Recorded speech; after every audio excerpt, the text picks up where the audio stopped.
رام صاحب میں نے یہ پوچھنا تھا جی کہ آپ کی میں ویڈیوز دیکھتا رہتا ہوں جس چیز پر آپ بھی بہت سٹریس کرتے ہیں، اور ٹپیکلی مذہبی لوگ سارے کافی سٹریس کرتے ہیں، وہ یہ مطلب مرد اور عورت کا جو جنسی ملاپ ہے، وہ لوگ کہتے ہیں کہ نکاح کے بغیر نہیں ہو سکتا، اور اس پہ بہت اسٹرکٹنیس ہے، اور آپ کا موقف یہ ہے کہ یہ اس لیے ہے کہ بیسیکلی کہ جو بچوں نے پیدا ہونا ہے، چونکہ ادارہ ہے گھر اور بچوں نے پیدا ہونا ہے، تو اس کے لیے اس کو رکھنا بہت ضروری ہے۔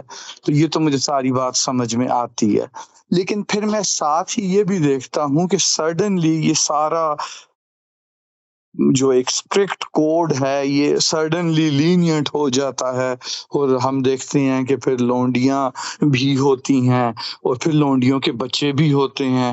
تو مطلب ہے چونکہ میں ایک معاشرے میں رہتا ہوں، میں اس چیز کا اندازہ مجھے ہے کہ سے اگر آج کل کے زمانے میں تو لونڈی کوئی نہیں ہے، لیکن اگر کوئی لونڈی ہو اور اس سے کسی مرد کا بچہ ہو، تو کہنے کو تو وہ اس کا بچہ بیٹا یا بیٹی ہوتا ہے اور اس کا رینک برابر ہے، لیکن ہمیں پتہ ہے کہ معاشرے میں کوئی اگر لونڈی کا بچہ ہو یا تھوڑی سی کم نسل کا بھی کوئی بچہ ہو، تو اس کو وہ چیز، وہ حیثیت، وہ عزت نہیں ملتی جو کہ ایک مطلب خاندانی عورت کے بچے کو ملتی ہے۔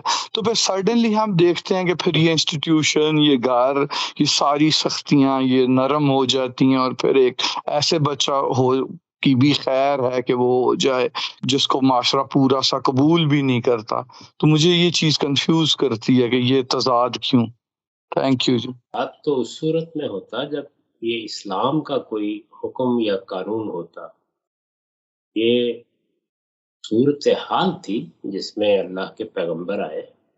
اس کو آپ موجودہ زمانے میں اس طرح سمجھیے کہ جس ملک میں ہم رہتے ہیں، اور ہو سکتا ہے جہاں آپ رہتے ہو وہاں بھی یہی صورتحال ہو، شادی بیاہ کے قوانین اتنے سخت ہو گئے، اس میں لوگ گرل فرینڈ بنانا پسند کرتے ہیں۔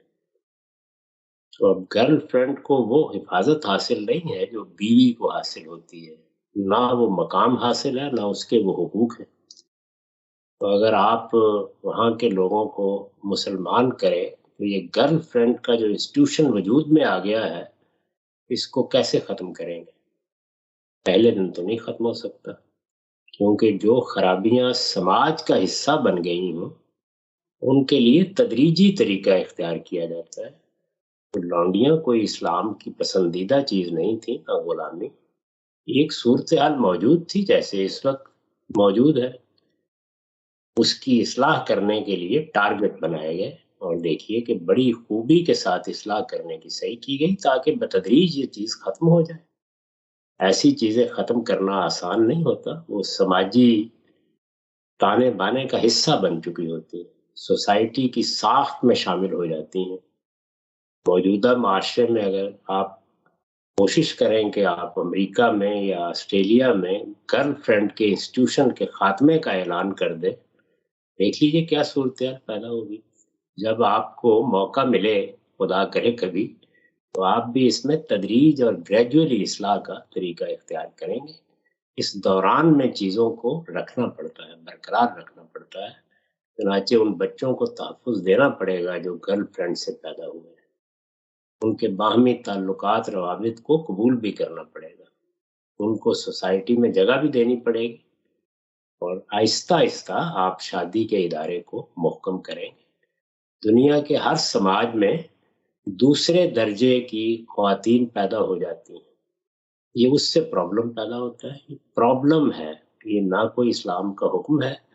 اسلام کا مزاج یہ ہے کہ وہ سماجی نوعیت کے معاملات میں جب کوئی چیز پرابلم کی صورت اختیار کر لے تو اس کو تدریج سے گریجولی ختم کرتا ہے۔ تو دونوں چیزیں کر دی گئی، یعنی ایک تو لونڈیاں جہاں سے پیدا ہوتی تھیں اس کو روک دیا گیا، اور یہ کہا گیا کہ اب جنگ ہوگی تو اس میں قیدیوں کا تبادلہ کیا جائے، قیدیوں سے فدیہ لے لیا جائے، قیدی احسان کے طور پر رہا کر دیے جائے، کسی کو غلام یا لونڈی نہ بنایا جائے۔ دوسرا یہ تھا کہ لونڈیوں اور غلاموں کو کہا گیا کہ وہ چونکہ جو کماتے تھے وہ انہیں اپنے مالکوں کو دینا ہوتا تھا، کہ وہ مکاتبت کر لیں اور مہلت لے لے جس میں وہ اپنی قیمت ادا کر کے رہائی حاصل کر لے. اس کو سورہ نور میں ایک حکم کے طور پر بیان کر دیا گیا. یہ تدریجی طریقہ ہے اس کو ختم کرنے کا. بیماری موجود ہے، اس کی اصلاح کیسے کی جائے؟ اس کی اصلاح کے لیے ایسے ہی کرنا پڑے گا. یہ تو امریکہ میں بھی جب غلامی ختم کی گئی ہے تو ایسے ہی کرنا پڑے گا. اس کا کیا تعلق ہے اس سے؟ اسلام چاہتا کیا ہے؟ وہ یہ کہ میاں بیوی کا رشتہ ہو، دونوں کے حقوق ہو، دونوں کا ایک محکم تعلق ہو، اسی میں سب معاملات کیے جائیں. لیکن اگر پہلے سے یہ چیز موجود ہے سوسائٹی میں کہ گرل فرینڈ کو بھی ایک حیثیت سوسائٹی نے دے دی ہوئی ہے، پھر 24 گھنٹے میں ختم نہیں کیا جا سکتا.